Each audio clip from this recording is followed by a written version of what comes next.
Magandang araw sa inyo mga kaibon, mga kalapatids. Yun, update ko lang kayo dito sa ibunan natin, no? Medyo na-busy tayo nitong mga nakarang araw, di tayo nakakapag-vlog. Kaya yun, tara, update ko kayo.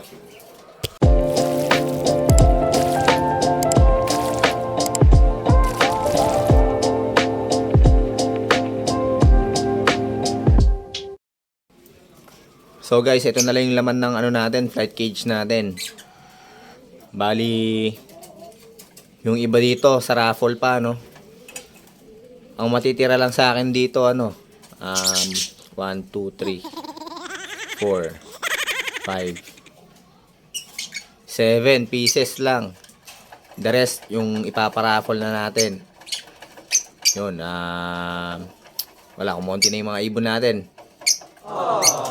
Tapos dito naman sa natin, nursery cage natin na sa mga inakay pa to, yung bagong walay. Ayan. 4 lang yung sa akin dito. Tapos yung 3 sa raffle.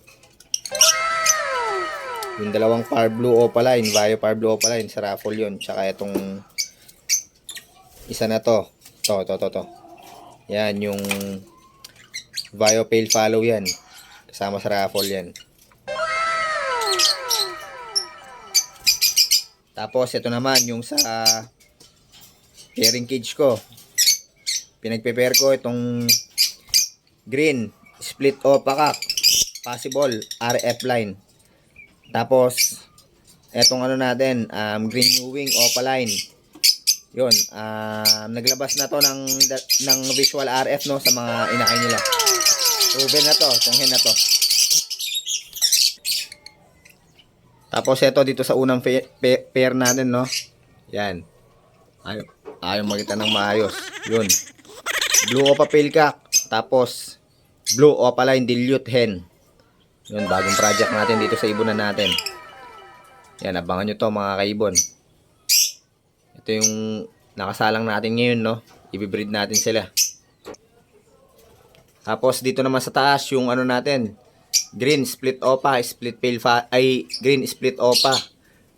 Pale follow natin, visual pale follow yan, no. Split opaline siya. Tapos yun yung hen. Green opaline pale follow. Binalik ko na sila sa kapares nila, no, kasi yun, pinares ko yung green new wing RF line natin dun sa post RF natin para mas mataas yung chance na maglabas ng RF line ay ng mga visual RF. Yun, no, napakagandang mga mutation natin ngayon dito. Tapos ito yung back to back Par Blue Opaline natin. You know, Par Blue Ewing Opaline Cock. Tapos Torque Par Blue Opaline Hen. Ito na lang yung natitirang Opaline sa atin, no. Yan na lang, yung pair na yan. Tapos dito sa back to back green Opaline natin, split ino. Yun, no. May inakay pa to eh. Kaya di pa sila nagbe-breed. Silipin natin.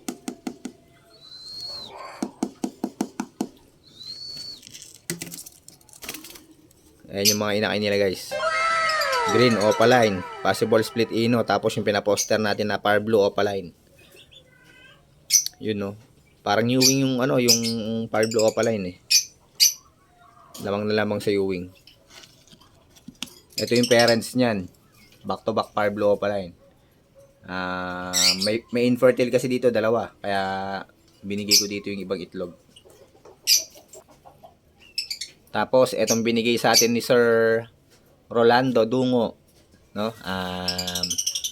Napakagandang Euroline Baji. I-breed din natin sila, no? Sana maparami natin para magkaroon tayo ng mga Baji dito sa natin, ibunan natin. Para makapagbigay din tayo sa iba. Tapos etong natin, guys.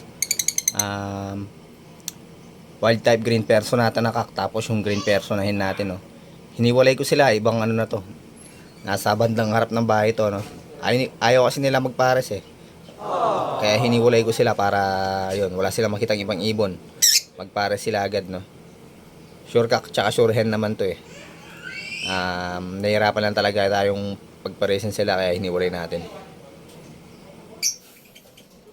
So guys, yun na lang yung mga naiwan na ibon natin dito sa ano natin, aviary natin, no. Halos na i-out natin yung iba. Kaya yun, medyo konti na lang yung ibon natin. Yung pair natin yata nasa 6 pairs na lang. Tapos yung iba ayaw pa mag-breed, no. Siguro matatagalan ulit tayo bago makapagpa-raffle niyan. Pagkatapos ng February kasi mag-breed tayo ulit. Ayaw pa mag-breed nung iba. Nakikita ko pala na nesting yung ano eh, yung back to back power blue opaline pa lang eh. Tapos yung RF line natin na ano, pinagpapares. Pag nag-pair na yung dun sa may sa harap namin yung green perso at saka yung ano, wild type green perso natin ano. Pag nag-pair na, ilalagay na natin sa breeding cage yun. Tapos papalit ko naman tong ano natin, yung RF line natin no, yung dalawa. Para magpares na sila agad. Nahirapan ako mag-pair sa kanila, no? Kaya yun. Matagal tayo sa breeding. Yun na lang kasi mga naiwan nating ibon dito eh. Halos na i-out na natin yung mga opalines natin, tsaka yung basta yung iba. Pati yung Parblo Opaline Pale Follow project natin. Na-out na rin natin, no? Kaya yun. Baka magdagdag ako ng ano, double cage pag nagkapera ako, tsaka ng ano, isang 15 by 24 na ano, na cage, no. Tapos maghahanap ako ng mga ano, pa-monster. Para yung mga high mutation natin dito, ano, mabilis dumami. Ayun. So yun guys, in-update ko lang kayo dito sa ibuna natin. Maraming salamat. Yun, abangan nyo yung raffle natin, no, this February na po yun. Kailangan nanonood po kayo ng ano, live natin pag nagpa-raffle tayo. Yun. Mag-update na lang ako kung kailan yung raffle natin guys. Wala pa kasing exact date eh. Yun. Maraming salamat mga kaibon, mga kalapatids. Hanggang dito na lang yung vlog natin. Ingat and God bless.